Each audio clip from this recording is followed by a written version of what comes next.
রাত তখন 11টা। একতলা ছোট্ট বাড়িটায় শুধু টিমটিমে একটা হলুদ বাতি জ্বলছিল। রাতি মাত্র 7 বছরের শিশু।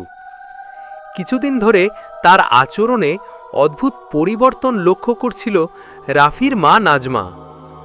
রাতে সে একা একা কারোর সঙ্গে কথা বলে, হাসে, আবার কখনো ঝগড়াও করে। একদিন নাজমা তাকে জিজ্ঞেস করল, রাফি, কার সাথে কথা বলো তুমি? রাফি হেসে বলল, আমার বন্ধু আসে মা, রাতেই আসে, ও শুধু আমাকেই দেখে। নাজমা প্রথমে ব্যাপারটা পাত্তা না দিলেও পরদিন থেকে সমস্যাটা বাড়তে থাকে।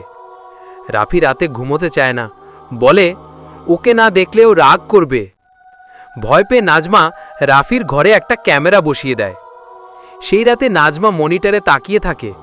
প্রথমে সব ঠিকই ছিল, রাফি বিছানায় বসে কথা বলছে, যেন পাশেই কেউ আছে। হঠাৎ ক্যামেরার কোণায় একটু ঝাপসা নড়াচড়া দেখা গেল। ধীরে ধীরে রূপরেখা স্পষ্ট হলো। একটি ছোট্ট শিশুর ছায়া, চুল ভেজা, চোখ দুটো গভীর অন্ধকারের মতো।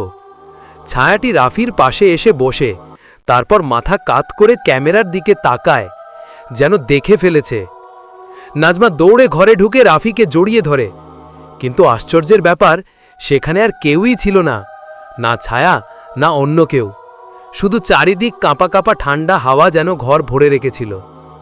পরদিন নাজমা গ্রামের এক বৃদ্ধার কাছে গেলে তিনি বলেন, এই বাড়ির আগের মালিকের ছেলে পুকুরে ডুবে মারা গিয়েছিল, আর সেই রাত থেকেই বাড়িতে শিশুটির ছায়া ঘোরে, সঙ্গী খোঁজে, বন্ধু খোঁজে। রাফিকে নিয়ে বাড়ি ছাড়ার সিদ্ধান্ত নেয় নাজমা। কিন্তু শেষ রাতে রাফি বলল, মা, ও বলছে আর চলে যাবে, কিন্তু আমায় ভুলবে না। নাজমা পিছনে তাকিয়ে দেখল, দরজার ফাঁকে দাঁড়িয়ে আছে সেই শিশুর ছায়া, হাসছে। হাওয়ার ঝাপটা এসে দরজাটা বন্ধ হয়ে গেল। আর কখনো ছায়াটি দেখা যায়নি। কিন্তু রাফি এখনো মাঝরাতে বলে, মা, ও আমায় ডাকছে।